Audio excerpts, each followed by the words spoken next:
WWE Money in the Bank. It's probably one of my favorite pay-per-views of the year. Well, it is time to discuss my pay-per-view predictions for Money in the Bank 2016, headlined by Roman Reigns versus Seth Rollins. Wow. Finally, Seth Rollins is back in the WWE. We have some pretty good matches on the card, I'll be honest with you. There's a lot of filler that kind of gotten thrown in there. Although I will say, based on WWE programming, with the amount of time that was spent on Golden Truth and Breezango, I'm glad they're actually having a match on pay-per-view, as much as it feels like just fillers getting thrown in there. If you use a TV show to drive specific storylines, those storylines need resolutions, and that's what we're getting at pay-per-views. That's what wrestling used to be about. Storylines on TV, resolutions at pay-per-views. So I'm glad we're actually getting that. As much as some people are like, I don't want to see that match on the pay-per-view, I'm fine with it. But let's go down the match card. As we'll start with the pre-show. We have the Dudley Boys, which I'm all for. You know, the younger teams getting put over by the Dudleys. You know, if you ever follow Bubba Ray's Twitter, you see, like, he gets it. Like, he gets his place. And watching people, like, commentate all the time saying people aren't getting over and the Dudleys are just back to put people over, not getting, you know, whatever. And then it's like, what are you talking about, man? Like, you can't be serious. Like, him coming back, them both coming back and helping put over younger tag teams is awesome. And I think with the brand split, we're going to see a lot more of that. Other legends getting signed. With that being said, it's against the Lucha Dragons. Based on the fact that Kalisto just lost the title and Sin Cara got destroyed by Rusev, and then Kalisto also got destroyed by Rusev, this would be a great place for the Dudley Boys to pick up their win again after dropping some L's to Big Cass and Enzo. So I'm going to go ahead and say storyline-wise, prediction-wise, if I think about it logically, I'm going to go with Bubba Ray and Devon Dudley, the Dudley Boys. All right, we'll move on to Golden Truth taking on Breezango. Honestly, I don't really care who wins this match. I don't have a favorite. I don't have a horse in the race. If I had to pick somebody, I would probably say Golden Truth finally get a victory, just because I imagine the people, WWE expects us to pop for it when they finally win. It'll probably be something like Kane and Daniel Bryan, where it's a mistake thing and they win. I don't know. Possibly. We'll see. All right, time to get to the actual match card, though. Now, in these predictions, these aren't necessarily who I want to win. This is just me thinking, logically who I think storyline-wise would come out with the W. So, let's start with a big one. John Cena versus AJ Styles. Now, if I make one comparison right now off the top of my head, is Kevin Owens versus Sami Zayn at NXT when he first arrived. I think it was NXT Arrival. When he came in and Sami had the title, and Kevin Owens was a prize fighter, and he wouldn't even give him a match. And then he convinced him to give him a match, but then he kept pushing him until finally he signed away the right, and he was facing him for the championship. He had to beg for that match. And what ended up happening? Sami lost. Kevin Owens absolutely destroyed him. Now, if that happens with Cena versus Styles, it makes sense. Styles got the best of Cena. Cena tried to do some stuff, couldn't get anything in, and finally eggs on AJ Styles enough to make AJ Styles sign away the help of the Bullet Club. So now if he loses, he could easily say that he got the better of him. Being in WWE only 4 months, he made a stupid decision, and from now on, the Bullet Club or the club doesn't, abide by those rules, because I still want them to go between the brand split. I want them as a faction.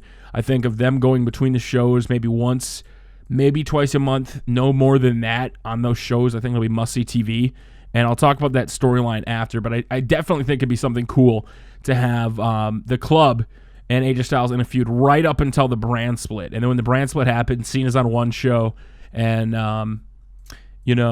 the club is on the other. And then so what happens is Cena, say he goes to SmackDown or Raw, and there's a new championship up for grabs. Cena's in that championship match. He's just about to win when, the club's here, and they take out Cena, and the opponent wins. So that opponent got over by Cena, didn't win clean, so eventually when the feud's over, Cena will probably come back for some retribution, possibly get back his win. I think it'd be booked great, and that's what I would like to see. A little bit of a fumble there. Booked great. God. All right, let's move on to the tag team match between the New Day, Luke Gallows, Carl Anderson, Enzo Amore, and Big Cass, and the Vaudevillains. Now, I am a little bit surprised that it's not tag team elimination. That really does kind of surprise me, kind of bums me out. Hopefully they change it. They have at a pay-per-view, I don't remember what pay-per-view it was. Somebody has to tell me in the comment section below, where it was supposed to be a tornado tag and they ended up making it a regular, or vice versa. So if that happens, that'd be sweet. Honestly, I'd have to say the New Day. I want them to get the title reign. I think that would be the best and smart decision on their part. Luke Gallows and Carl Anderson, it would be cool if they had the titles, because here's the thing. Like, if you look at New Japan, the Bullet Club doesn't always win. And here's the thing. So if AJ Styles lose, if they're a faction, right, and AJ Styles in the main event or one of the co-main events loses to John Cena, okay, that's one thing. The club is 0-1. But if Carl Anderson, Doc Gallows wins, that's 1-1. You know, the club at least got some victories. On New Japan pay-per-views, Bullet Club is the big faction, but they don't win every match. They don't have to. So if I have to give that honest prediction, I'm going to say the New Day. The New Day are going to retain the titles. And that's kind of where, things then kind of get a little boring for a bit. You have Charlotte and Dana Brooke versus Natalya and Becky Lynch. The one big thing about this is it really doesn't mean anything. It's just filler content. It's filling time. Instead of having a championship match so Charlotte can hold the belt longer, which I'm cool with because I hope it eventually leads to Sasha Banks versus Charlotte on TV. I think if they don't have anything for Sasha now, it's good to keep her off TV because they're actually using Dana Brooke and Charlotte, keep them on TV. Same thing with Natalya. They haven't finished that storyline yet. Honestly, here, I'm going to go Charlotte and Dana Brooke. Logically, I don't really see a reason for Natalya and Becky Lynch to get a victory unless Becky Lynch pins Charlotte to make it look like, oh, she deserves the number one contendership, and then she faces her. I think that would be the only other option. That would definitely be who I would say is going to win that one. And then Rusev with Lana versus Titus O'Neil. So here's the thing. Titus O'Neil got suspended for, grabbing Vince McMahon. I think he said the only thing he was going to say about it was he was trying to let Stephanie go first, so the ladies first, and it got a little out of hand. Everybody says, push Titus, push Titus, push Titus, bring Titus back. So what do? They bring Titus back, and we are all complaining, why is Titus in a championship match? Like, that's where social advocacy on Twitter, where we all talk a big game, but then when it finally happens and he gets pushed, granted, I think he's getting fed to Rusev 100%, unless they actually go the winning the title on Father's Day, which I think that I'm going to go a little swerve here. I'm thinking Curtis Axel on Father's Day winning the Intercontinental Championship. I'm going to say Titus O'Neil is going to win tonight. I probably, believe Rusev's going to win, but because of the fact that it is Father's Day, and Titus O'Neil is like the number one dad, he runs the dad campaigns, and, he's in that spotlight. By the way, Titus O'Neil follows me on Twitter. Suck it. I'm just kidding. He follows me, but you don't have to suck it. Like, that was a joke. This isn't DX.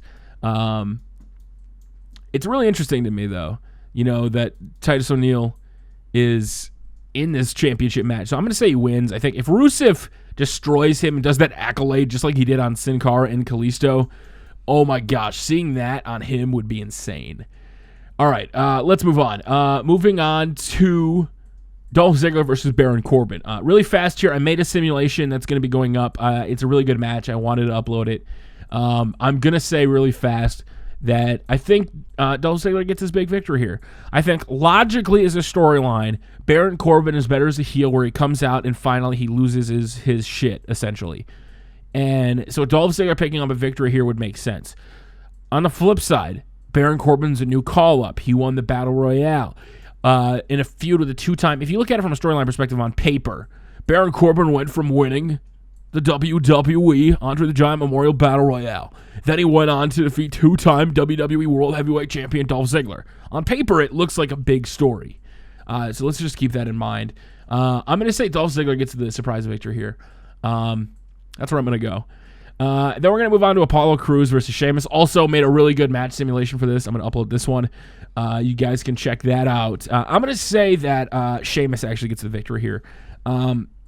I had Apollo Crews winning 100%, but I want Sheamus to win to be that mega heel. That's why I'm picking Sheamus to win.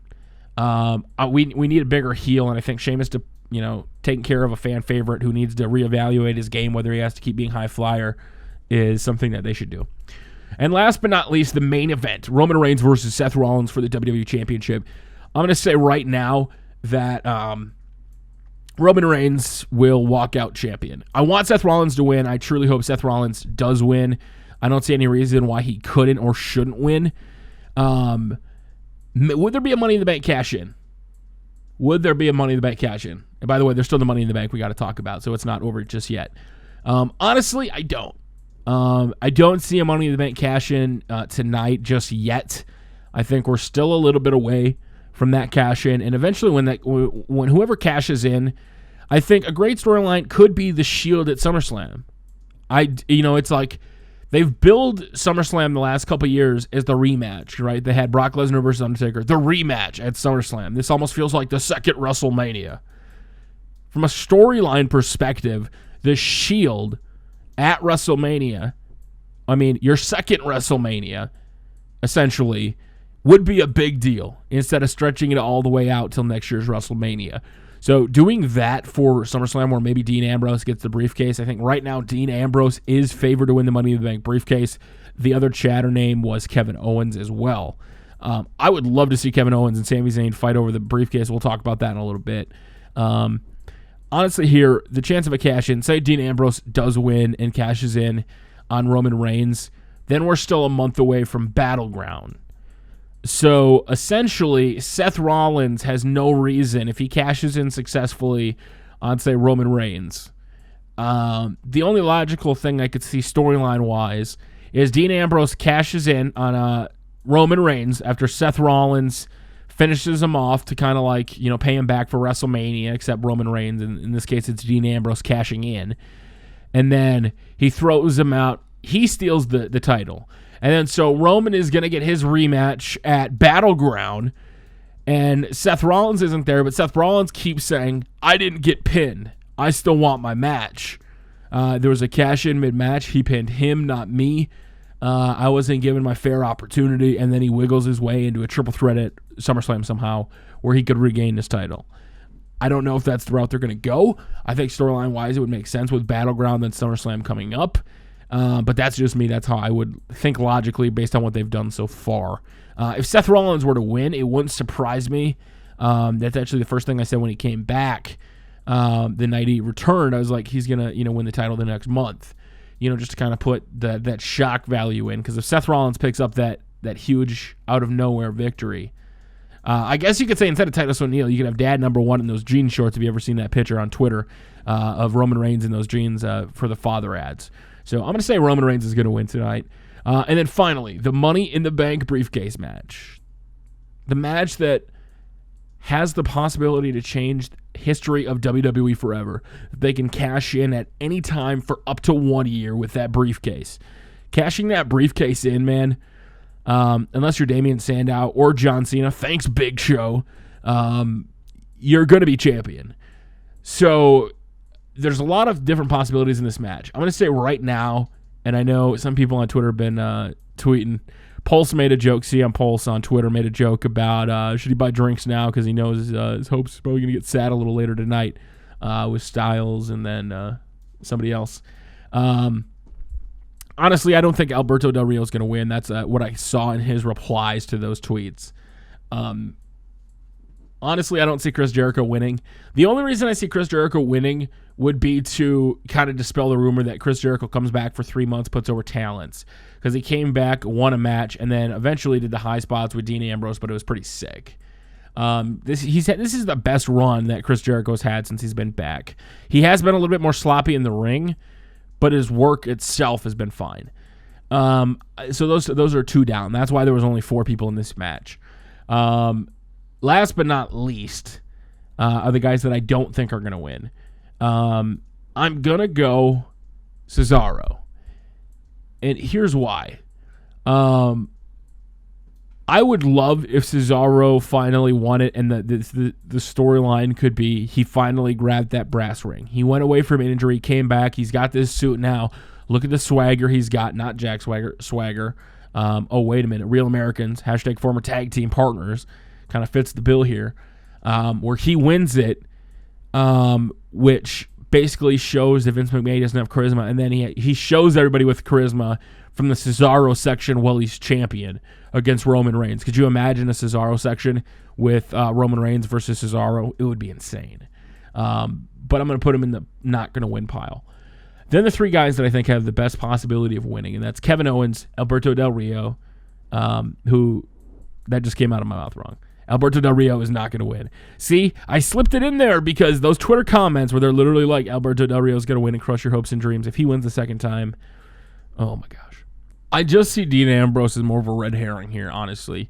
Leading up to TV, he was winning constantly. At the first week, it was Kevin Owens' show, and then the next couple of weeks, it was Dean Ambrose getting the upper hand. Finally, last week, he was on the upper hand of everything and shot up to the #1 power rankings in the WWE. On WWE.com and their YouTube page, which the YouTube comments were filled with, Roman Reigns dropped to number 3. Okay, now I believe this or like it. So it is really interesting to see, to be 100% honest with you. But I think that's the red herring. That's the guy that's out there on TV that's making it look like he's going to win. He's got the full upper hand going into it, but he's probably not going to win. Right now, he is the Money in the Bank favorite via the betting odds, which if I'm booking Dean Ambrose to win the Money in the Bank, here's what I'm doing. I'm having Seth Rollins win Money in the Bank tonight. I'm having Seth Rollins versus Roman Reigns for the rematch at WWE Battleground. At Battleground, I'm having Dean Ambrose cash in his briefcase and get a victory, which will then set off a double rematch clause, which then will end a triple threat at SummerSlam. I think that'd be great booking for the WWE. My alternative booking, if Dean Ambrose was to win, so Damian Sandow isn't the only guy to lose the briefcase, and you want to make the biggest impact with Finn Balor, this is what you do. This is going to sound crazy or stupid. It doesn't have to be on the same night, I guess. This is just kind of crunched into one storyline night.